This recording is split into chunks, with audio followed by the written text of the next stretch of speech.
Julie was the first of 5 children, and she was somebody very creative, very intelligent, very strong-willed. I never won an argument with her. Her laugh was just as contagious as mine, and when we got together, it exploded. And she was very creative, artistic. She was a hairdresser, and just a great storyteller. She would tell a story, and you'd almost feel like you were there. Julie had gone out to take their oldest daughter out for her birthday, and she came home. Carlin, her daughter, wanted to go see Aaron, Julie's estranged husband, who lived across the street from Julie and the kids. They thought it would be better for the kids if the co-parenting would be better if they lived across the street from one another. About a half hour went by, and Julie decided to go get Carlin. And so they were walking back across the street. Julie was holding Carlin's hand, and I don't know if Aaron said something to her or not, but she turned around and saw him with the gun, and my understanding was she said, "Oh my God, no. Oh my God, no." And he shot her, I think, 2 or 3 times. She told Carlin to run into the house and to call 911. Carlin ran in and did that. Meanwhile, Aaron knelt down beside Julie, whispered something in her ear, and what that was, we'll never know, and put the gun against her temple, and squeezed the trigger, and that was the fatal bullet.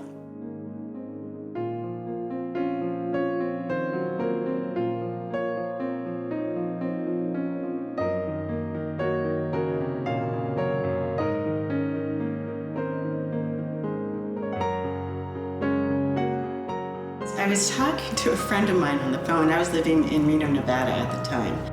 I wasn't satisfied with any jobs for a long time. I wasn't satisfied where my life was. And so I was talking to a friend of mine, and she happened to say, why don't you throw your 2 passions together and do something and to raise awareness for domestic violence. And I go, what 2 passions are you talking about? What do you mean? And she goes, you're hiking. She goes, you go on your phototherapy walks daily, and to raise awareness for domestic violence. And I'm like, well, that's interesting, but I don't understand how I could do that. And so then she goes, walk across the United States. And I go, yeah, that sounds like a real good plan. So we got off the phone. I was just kind of laughing at the idea, how crazy it was. And it was about 12 hours later, I'm texting her saying, I'm in. And it was less than a year after that conversation I had with her that I was actually on the trail.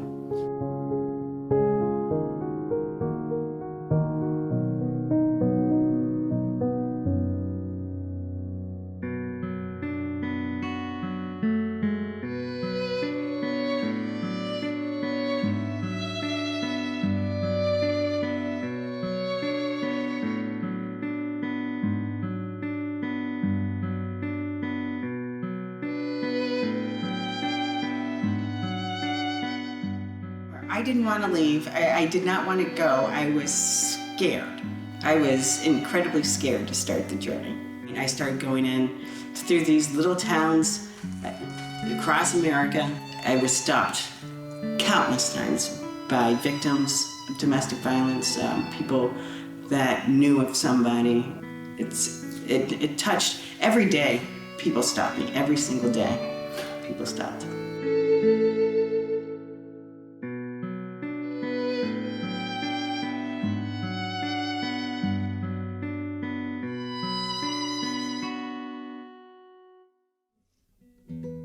So I'm going on the American Discovery Trail. It starts in California, and I'll stop in Delaware, coast to coast. And the purpose of this is for a cause that's very dear to my heart. It is to help end domestic violence. And I'll be stopping at shelters along the way. In each state, as I go through each state, I would like to stop at women's shelters. The story's not going to be about me or Julie. It's going to be about these women that are in the shelters, helping them, encouraging them, keeping them from going back. My goal was to meet with survivors and encourage them. However, I learned early on that the shelters, just due to confidentialities and whatnot, privacy issues for the safety of the women that are seeking shelter, I wasn't able to get in. I would call up the shelters and they're like, oh, Dee, what you're doing is great, we love it, but, thanks, but no thanks. So from that point, I started going in through these little towns across America, these tiny little towns. I'd walk into the local newspaper or the news station and pretty much hand them my business card and say, I think I have a story for you. Hey, I'm coming to you from Colorado. Mostly what I wanted to come here and talk to you today about is the purpose of this journey across the country on the American Discovery Trail. It isn't just about me. I mean, it is me doing this journey, and anybody that follows me knows that I praise all the kindness that's been bestowed upon me from absolute strangers and friends of friends, and it's insane, and I love it, and it's crazy. But I've been somewhat remiss on the purpose, the roots of this journey. It's to raise awareness for domestic violence. Anybody that follows me knows that, that's close to my heart. My sister was murdered by her estranged husband. And I just needed to do something. I needed to feel as though I can do something to raise awareness for women, to let them know that there are resources available for them.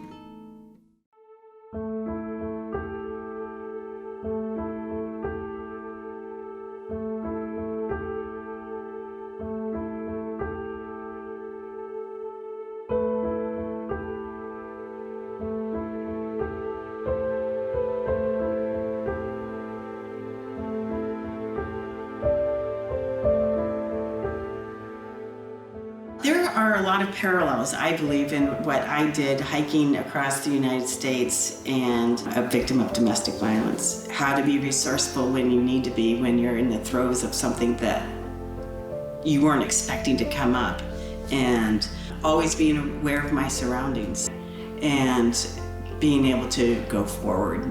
You're always thinking ahead, but you have to be prepared as to what may or may not happen.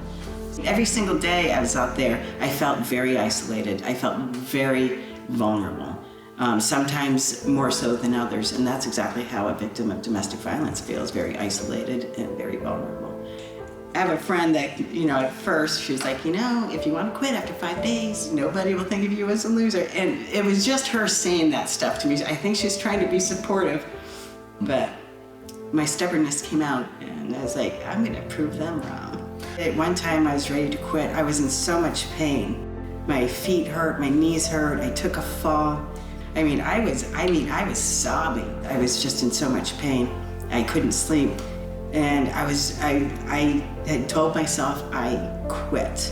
I'm done, and I was trying to figure out how I was going to tell my brothers and my church that have been so supportive. And I realized where I was. I was in Augusta, Missouri. And I realized, Juli was born in Augusta. That's kind of Augusta, Maine. And I went looking around the trailhead, the bulletin board, and the following weekend, I think it was, that they were having a non-competitive bicycle race to raise awareness for domestic violence. I really couldn't ask for a sign from Juli saying, you got this. So I ditched the pity party, and I'm like, all right, I'll do it for you. It just changed my attitude. It changed my energy. Domestic violence, that's what Dee Goes From Trail to Trail is about, right? Yes, it is. And, me being on this journey is a tribute to Juli.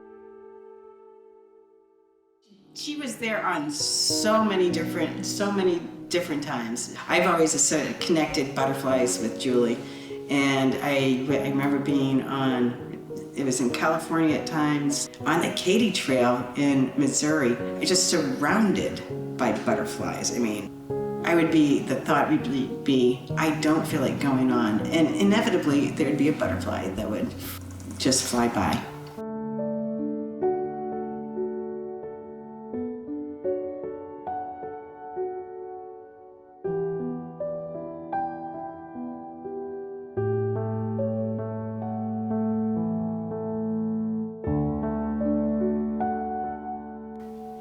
often said that we all know somebody. We all, whether it's been in the past or in the present, in the future, but we all know somebody that is abused. But what's really kind of scary is that we also know the abusers, and we can't identify them all the time. It took me forever to recognize that Juli was a victim of domestic violence. Domestic violence absolutely has no boundaries. I mean, it doesn't discriminate, and it will take down the affluent as well as the poor, the educated as well as the uneducated. It can be your pastor that can be the abuser. It can be the police officer, the abuser. It can be the doctor, the lawyer. So and the crazy thing is that most of these abusers are very charming gentlemen, and you would never think that abuser could actually abuse a woman. They hide it and very, very well. They're manipulators. Every single day, 3 women are killed due to domestic violence. 3 women a day. That's 3 too many. It shouldn't be happening. We know that domestic violence isn't right. We know it's wrong. And I believe together we can make a difference and make this stop. It almost seems as though it's getting worse. However, I think it might be that people are just bringing it to the forefront now, whereas before it was hidden. It was something women felt that they needed to be ashamed of and that they couldn't share. So, but it is way too prevalent in today's society. Mostly what I wanted to come here and talk to you today about is the purpose of this journey across the country on the American Discovery Trail. People have said that they think that I'm brave and that I should be proud of it. I don't, in certain levels, yeah, I guess I am proud of what I did, because I don't know too many people that have done this trek the way, I mean, it was my journey and I did it my way. It does kind of empower me in some levels. I think it made a powerful statement with me being a woman doing it for the most part by myself. You know, letting other women see that, you know, you can be out there and be vulnerable, but you can still be strong. You can be out there and be vulnerable and still be resourceful. And you can pull out all the stops and take care of yourself, even though you're vulnerable. I think that, you know, with me being as empathetic as I am, I'd be able to help victims get away and stay away. I love you guys. Thanks for all of your support every single day. I thank you all. Okay, we'll see you guys on the flip side. Bye.